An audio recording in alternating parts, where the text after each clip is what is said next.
Romance anime is a genre that never interested me all too much. It's always been a popular theme in anime, yet it's one of the genres I watch the least of. There are so many, yet they all look similar to me, having only a few romances that actually stand out in a mass of generic and dull looking ones that don't get me to feel intrigued to watch them. So there are very few romances I watched that did appeal to me to a degree, one of them being Love is War, with it having a unique twist on the love concept, by making it a war on whoever confesses first loses. I also talked about it in my very first video, a video I dread to ever watch again from how horrible I find it. Love is War is one of the best anime ever made. I never expected to watch a romance anime that is this good, with its incredible characters that I care about. Yet one of the other romances that held my interest is one I never thought I'd like so much. The Fragrant Flower Blooms with Dignity. It's a romance that doesn't try to make itself complicated, but goes through the key points on what makes a successful romance anime, and does it pleasantly well. I was quite surprised on how much I enjoyed it. The story follows the male protagonist, Rintaro Tsumugi, just a normal high schooler going through his student life, as he lives with his parents at a patisserie with quite a bland logo, but the cakes they sell there look pretty dang good. Rintaro may not be a baker himself, though he does help out his parents when need be. Rintaro has always had a kind, helpful personality growing up, though his downside is being quite the introverted type, so he has always struggled to make friends through his school life. Before high school, he hadn't made a single friend. Many also find him to be quite menacing, due to his height and intimidating glare, so other students tended to keep their distance, which is dumb, because Rintaro is a pretty chill dude.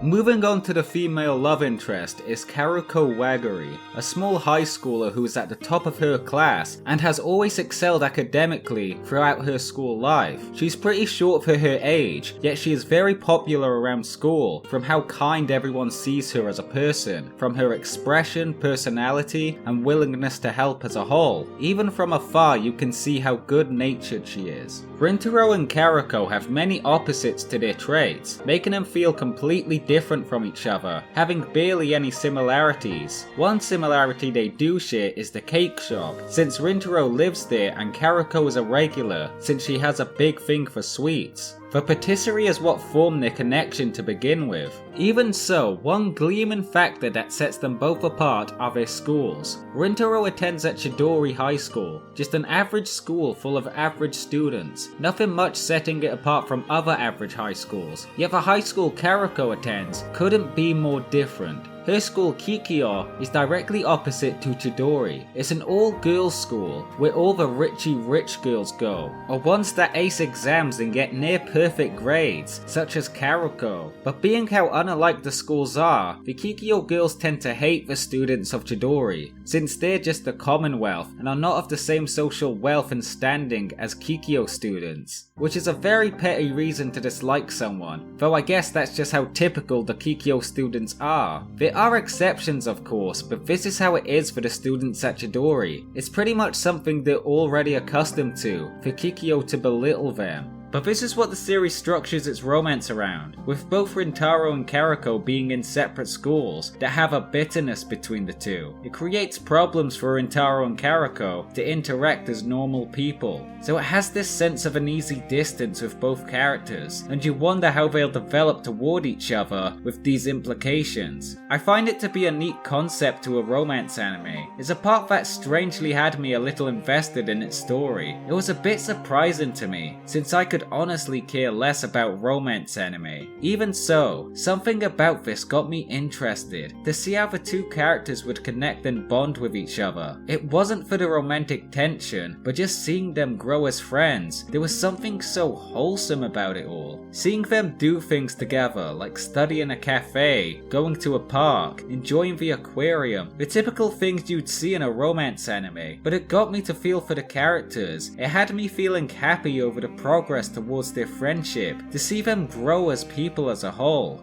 especially Rintaro, on how often he doubts himself, with how he really ever connected and made friends with others. Sure, he has a small group of friends he hangs with, yet he never actively goes out of his way to make new friends, and keeps more to himself. So it's nice to see him make an effort to get to know Karako more, and understand his own flaws to improve from. It's something that is so simple, yet I couldn't help but get engrossed. And it's not just with Rintaro. You see many characters go through changes to better themselves as people, and there is something so realistic about it all, and I could see how it could relate to many people who watch. It was fascinating to see. Although, I'd say what roped me into the series the most was how relaxing and chill the vibe was. I was finding myself just laying back enjoying the calming atmosphere. It all felt so warm and nice. It had me immersed to sit through the whole season. It's not the most groundbreaking plot that will blow you away, but regardless, it's such a nice light-hearted story that concluded itself so well within the season. It was a pleasant experience I didn't think I'd like as much as I did, since romance isn't often my thing, yet the Fragrant Flower is such a calming vibe. Seeing the characters hang out by going to the beach, attending festivals, just chilling at Rintaro's house, that's all the series needs to keep such a peaceful ambience.